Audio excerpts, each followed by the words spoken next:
Hello students, chemistry में हम लोग पढ़ रहे थे क्लोरोफॉर्म बनाने की विधियां और इन विधियों में नेक्स्ट विधि है सोडियम हाइपोक्लोराइट से। याद रखना, सोडियम हाइपोक्लोराइट कह रहा हूं मैं, क्लोराइड नहीं कह रहा हूं। ये क्लोराइट वाला शब्द बोलेंगे यहां पर, ये डे क्लोराइड वाला नहीं बोलेंगे।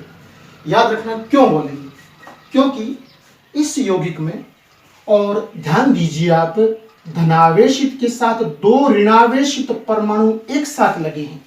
तो जब धनावेशित परमाणु के साथ दो ऋणावेशित परमाणु एक साथ लग जाएं, तो जो अधिक विद्युत ऋणता वाला परमाणु है उसके नाम के उच्चारण में और डे से ट हो जाता है, ट यानी क्लोराइट। तो इसे बोलेंगे सोडियम हाइपोक्लोराइट। याद रखना, सोडियम हाइपोक्लोराइट से आप कैसे बनाओगे क्लोरोफॉर्म।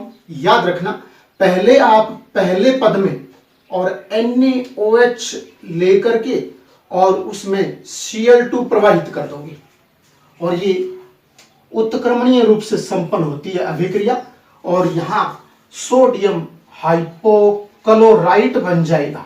और इसके अलावा एक सोडियम धातु का जो हैलाइड लवण है वो बन जाएगा और अल्प मात्रा में वाष्प बनेगी। जल नहीं बनता यहां पर वाष्प बनती है, क्योंकि वाष्प को भी केमिस्ट्री में H2 से लिखा जाता है। तो यहां जल नहीं बल्कि वाष्प के रूप में बन रहा है, भाप निकल रही है बाहर।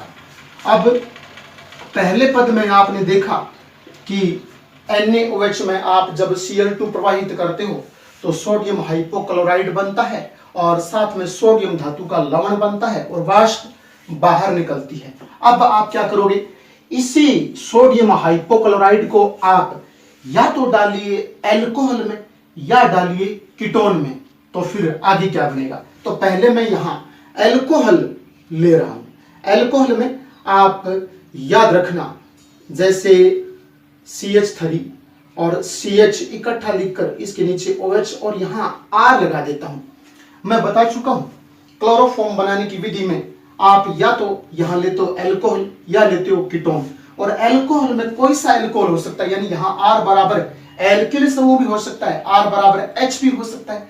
अगर आप R बराबर यहां एल्किल समूह लेते हो तब तो ये बन जाएगा 2 डिग्री एल्कोहल। कौन सा, 2 डिग्री एल्कोहल। अगर आप यहां R बराबर H लेते हो तब ये बन जाएगा 1 डिग्री एल्कोहल। इसी प्रकार हम आप कीटोन भी लेते हैं, अभी अगले पद में आएगा, वहां देखना। तो पहले आप एल्कोहल ले लीजिए, चाहे तो 1 डिग्री वाला चाहे 2 डिग्री वाला, और उस एल्कोहल में आपने यहां जो सोडियम हाइपोक्लोराइट बनाया है वो डाल दीजिए। अब ये अभिक्रिया, और याद रखना, अनुत्क्रमणीय रूप से संपन्न होगी। और अनुत्क्रमणीय रूप में क्या होगा, इधर ध्यान देना, इस एल्कोहल से आप देखोगे तो वो कार्बोनिल में कन्वर्ट हो जाएगा। कार्बोनिल में कन्वर्ट होने का अर्थ है कीटोन भी बन सकता है और एल्डिहाइड भी बन सकता है। तो देखिए इस लिहाज से यहां क्या बनेगा, आप CH3 और C के साथ यहां डबल बॉन्ड O कर दोगे तो CH3 C के साथ डबल बॉन्ड O, और इधर वाले पर R है वो R सेम का सेम यूं लगा देता हूं। और प्लस में क्या बच गया, ध्यान देने वाली बात है, एक तो यहां से H जो है वो बाहर कर दूंगा, तो H बाहर करने पर और इस Cl के साथ निकलेगा। लेकिन ध्यान देने वाली बात ये कि यहां ये है कि इसमें ये दोनों के दोनों ऋणावेशित हैं, दोनों भाग ऋणावेशित हैं। तो फिर यहां से H है वो इस Cl के साथ नहीं जाएगा, बल्कि यहां लवण बनेगा NaCl और पुनः वाष्प बाहर निकलेगी। दोनों भाग ऋणावेशित होने के कारण ये Cl इस H के साथ संयोग नहीं कर पाएगा। तो फिर क्या करना पड़ेगा, इस धातु के साथ ही ये Cl बाहर हो जाएगा और यहां से ये O इस H के साथ संयोग करके H2O बना लेगा और वाष्प के रूप में बाहर निकल जाएगा।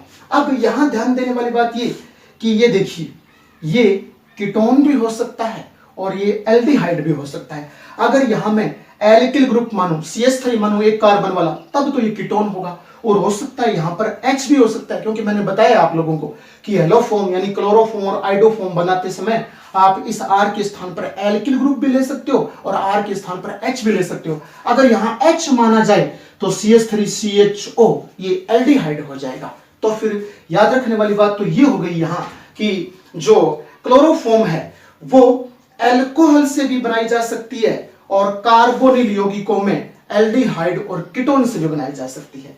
अब आप क्या करोगे, दूसरा पद पूरा होने के बाद में आपने देखा कि दूसरे पद में एल्कोहल से आपने कीटोन का निर्माण कर लिया, या यूं बोलो कार्बोनिल का निर्माण कर लिया, ज्यादा सही रहेगा, कार्बोनिल का निर्माण कर लिया। और कार्बोनिल को आप तीसरे पद में यहां ले आइए। इस कार्बोनिल को जो कि दूसरे पद में बना है यहां लिख लीजिए, उसको यहां लिख करके और उसमें अब आप पुनः और सोडियम हाइपोक्लोराइड मिला दीजिए।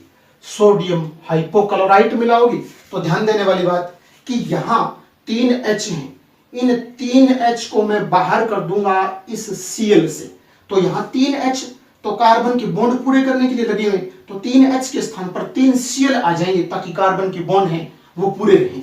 तो मैं लिखूंगा C और Cl3, ये C तो सेम का सेम रहेगा, इस H के स्थान पर 3Cl यहां से ले लो, 3H निकाला तो 3Cl आएंगे, 3Cl और उसके बाद में ये बॉन्ड सेम रहेगा और C डबल बॉन्ड O और R, तो C डबल बॉन्ड O और R ये सेम का सेम आ जाएगा। अब यहां और क्या बच गया, ध्यान देने वाली बात है, और क्या बचा, यहां से आपने H निकाले थे और यहां Na भी बचा है और आपके ये O भी बचा हुआ है, तो फिर यहां से H निकालोगे और ये Na, तो ये क्या बन जाएगा NaOH, क्या बन जाएगा NaOH। और अब यहां 3H आपने बाहर निकाले और 3Cl लिए, तो मैं यूं कर देता हूं कि यहां 3 और NaOH कर देता हूं और इसी प्रकार वहां 3 सोडियम, तो यहां भी मैं 3 सोडियम कर देता हूं, 3 सोडियम। तो अब कैसे हुआ 3 सोडियम, तो यहां देखिए यहां भी तो 3 सोडियम है और यहां 3 ऑक्सीजन परमाणु और एक ये ऑक्सीजन परमाणु, 4 ऑक्सीजन परमाणु है।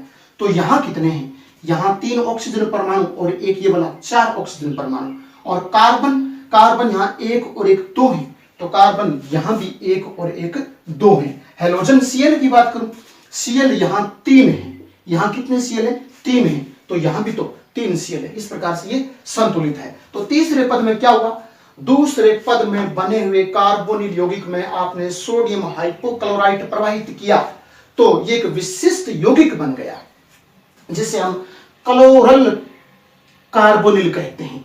CCl3 को क्लोरल बोलते हैं, क्लोरल, और ये वाला बोल दूंगा कार्बोनिल, तो क्लोरल कार्बोनिल यौगिक बन गया जो कि विशिष्ट प्रकार का होता है। अब इस क्लोरल कार्बोनिल यौगिक को आप चौथे पद में यहां ले आइए, यहां लिख करके CCl3, उसके बाद में C डबल बॉन्ड O और R, और अब इसमें क्षार मिला दीजिए, NaOH क्षार मिला दीजिए। आप NaOH क्षार मिलाओगे तो ध्यान देने वाली बात है कि यहां से ये H परमाणु यहां इस C के साथ संयोग कर लेगा, तो क्या बनेगा CHCl3, तो लिखूंगा मैं CHCl3, क्लोरोफॉर्म बन गया। तो अब और क्या बच गया, और हमारे पास RC डबल बॉन्ड O और इसके अलावा ये Na और O भी बच गया, तो फिर मैं यूं लिख दूंगा RC डबल बॉन्ड O और ONA, पूरा जो बचा हुआ था वो वहां लिख दिया, क्या RC डबल बॉन्ड O और ONA, इसे बोलूंगा मैं alkyl sodium format, alkyl sodium format जो कि क्लोरोफॉर्म के साथ बना है। इस प्रकार यह अभिक्रिया पूर्ण हुई। परीक्षाओं में पूछी जाती है और पूछी भी गई है, और एग्जाम में से प्रश्न पूछा गया कि सोडियम हाइपोक्लोराइट से आप क्लोरोफॉर्म कैसे प्राप्त करोगे, पदों की रासायनिक समीकरण लिखिए, ऐसे प्रश्न आया हुआ है। तो आपको ये 4 पद लिखने, पहले पद में क्या करोगे, सोडियम हाइड्रोक्साइड लेकर के उसमें Cl2 प्रवाहित कीजिए, सोडियम हाइपोक्लोराइड का निर्माण कर लीजिए। सोडियम हाइपोक्लोराइड का निर्माण कर लोगे तो आपको याद रखना है कि क्लोरोफॉर्म तो या तो बनती है अल्कोहल से या बनती है कीटोन से, तो आप अल्कोहल ले लीजिए, अल्कोहल में वो सोडियम हाइपोक्लोराइड प्रवाहित कर दीजिए, यहाँ कार्बोनिल बनेगा, इस कार्बोनिल को यहाँ तीसरे पद में यहाँ ले आइए, पुनः से सोडियम हाइपोक्लोराइड प्रवाहित कीजिए, विशिष्ट प्रकार के यौगिक का निर्माण कीजिए जिसे मैं बोलूंगा क्लोरल और कार्बोनिल यौगिक। इस क्लोरल कार्बोनिल यौगिक को यहाँ ले आकर के उसमें क्षार मिला दीजिए, क्षार मिलाइएगा, क्षार आप NaOH भी ले सकते हो, KOH भी ले सकते हो, मर्जी है आपकी इस प्रकार से, और यहाँ क्लोरोफॉर्म बन जाएगी और ये एल्किल सोडियम फॉर्मेट, या फिर यहाँ पोटेशियम वाला लेते हो KOH तो यहाँ एल्किल पोटेशियम फॉर्मेट बन जाएगा। इस प्रकार से यह विक्रिया पूर्ण हो जाएगी जो कि इंपॉर्टेंट है। और नेक्स्ट जो बनाने की विधि है वो है प्रयोगशाला विधि। क्लोरोफॉर्म बनाने की प्रयोगशाला विधि में आप प्रथम पद में विरंजक पाउडर में जल मिला दोगे, विरंजक पाउडर को जल में घोल लीजिए और इससे बुझे हुए चूने का निर्माण होगा, CaOH की होल ट्वाइस बनेगा जिसमें बोलूंगा बुझा हुआ चूना, और साथ में क्लोरीन, वो भी नवजात क्लोरीन, नवजात क्लोरीन मुक्त होगी अभिक्रिया में। जहां कहीं आपको Cl अकेला परमाणु लिखा हुआ मिले तो वो नवजात क्लोरीन होती है, और नवजात क्लोरीन को हमेशा सक्रिय द्रव्यमान के नियमानुसार लिखा जाता है, मुक्त परमाणु को हमेशा सक्रिय द्रव्यमान के रूप में लिखते हैं, तो ये नवजात क्लोरीन है। तो क्लोरोफॉर्म बनाने की प्रयोगशाला विधि में प्रथम पद में जो विरंजक पाउडर होता है, जब उसमें जल प्रवाहित किया जाता है तो बुझे हुए चूने का निर्माण होता है और साथ में नवजात क्लोरीन भी मुक्त होती है। अब संतुलित कर देंगे, यहाँ दो हेलोजन है तो यहाँ दो लगा देता हूं तो हेलोजन पूरे हुए। अब द्वितीय पद में क्या होता है, द्वितीय पद में जो प्रथम पद में बनी हुई नवजात क्लोरीन है उस क्लोरीन को आप अल्कोहल में प्रवाहित कीजिए। मैं यहां एथेनॉल ले लेता हूं, एथेनॉल ले लिया और इसमें नवजात क्लोरीन है वो प्रवाहित कर देते हैं।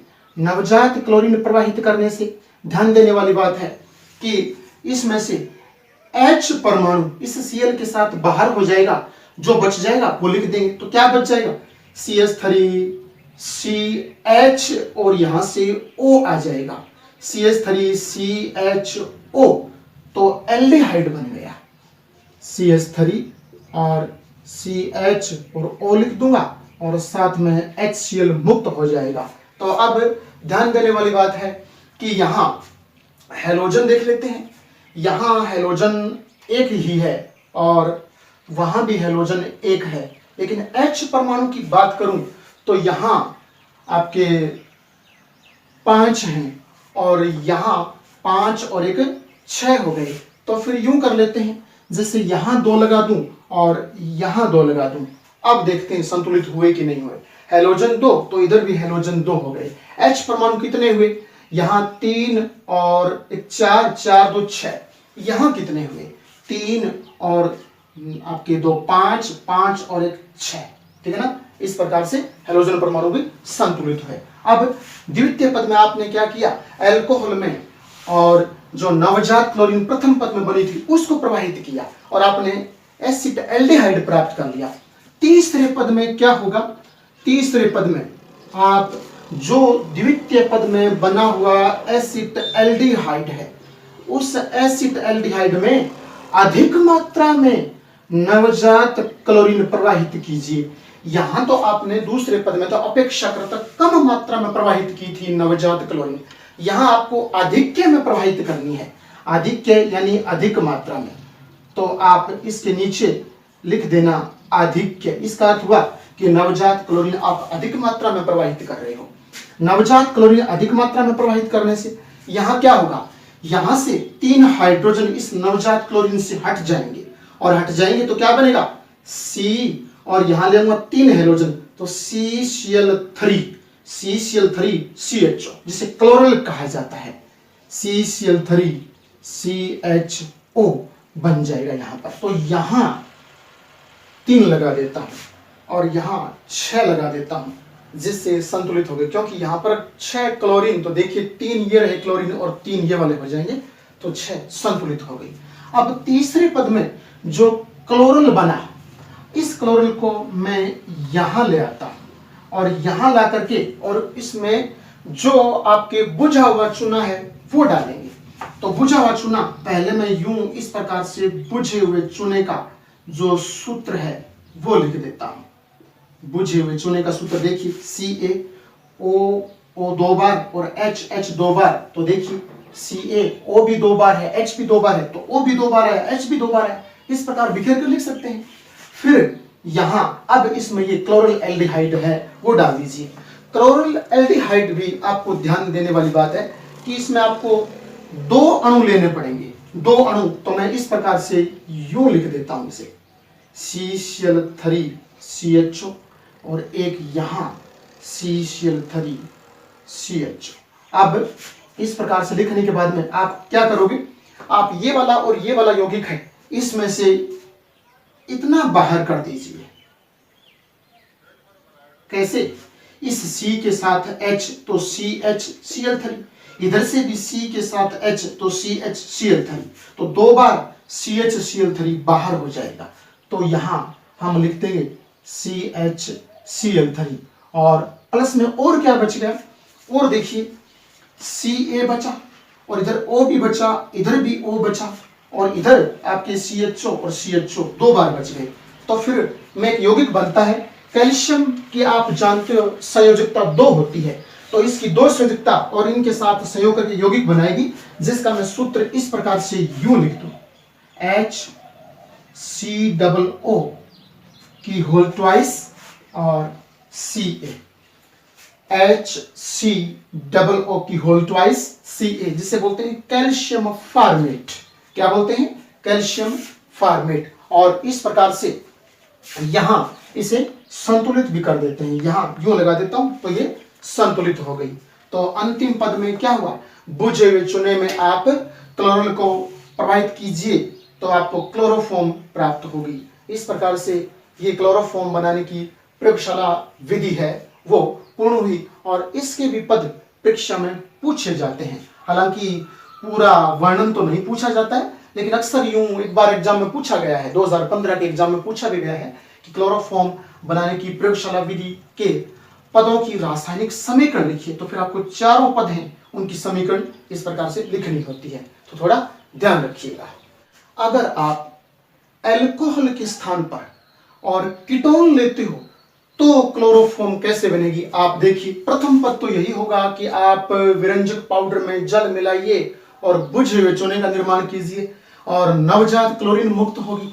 नवजात क्लोरीन को आप दूसरे पद में, मैं यहां कीटोन है वो ले रहा हूं और कीटोन में आप मिला दीजिए। ये कीटोन का सूत्र है, यानी एसीटोन भी कहते हैं इसे। इसमें आप नवजात क्लोरीन मिला दीजिए। नवजात क्लोरीन आधिक्य में, अधिक मात्रा में आपको मिलानी है।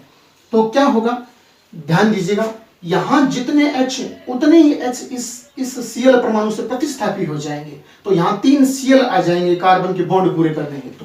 तो मैं लिखूंगा CCl3 और आगे जो कुछ भी है C डबल बॉन्ड O और CH3 वो सेम का सेम आ जाएगा। मैं इसे बोलूंगा ट्राइक्लोरो एसीटोन या ट्राइक्लोरो कीटोन, एक ही बात है, ट्राइक्लोरो एसीटोन या ट्राइक्लोरो कीटोन।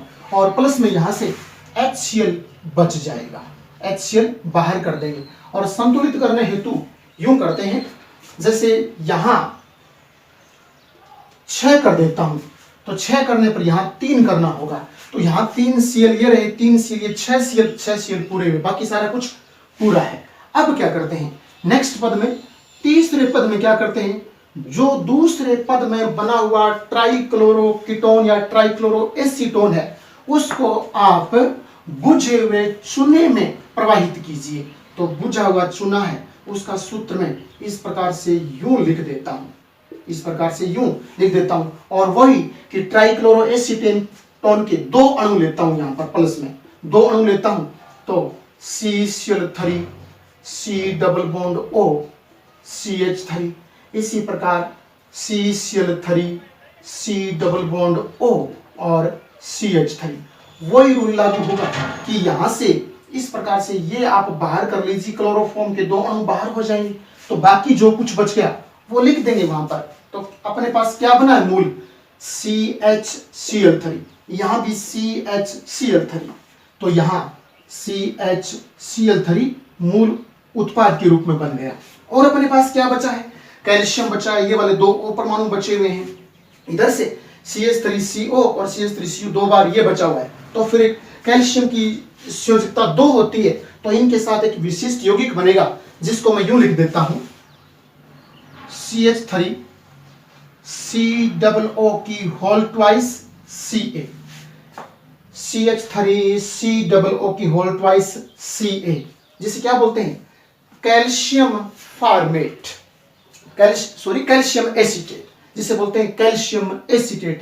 CH3 है तो एसीटेट बोलेंगे, अगर अकेला H होता तो फॉर्मेट बोलते, कैल्शियम एसीटेट इसका सूत्र हो गया। इस प्रकार से ये, और यहां 2 लगा देता हूं ताकि ये संतुलित हो जाएगी। इस प्रकार से आप अल्कोहल के स्थान पर कीटोन लेकर भी और क्लोरोफॉर्म का निर्माण कर सकते हो। इस प्रकार से बनाने की जो प्रयोगशाला विधि है वो पूर्ण हुई।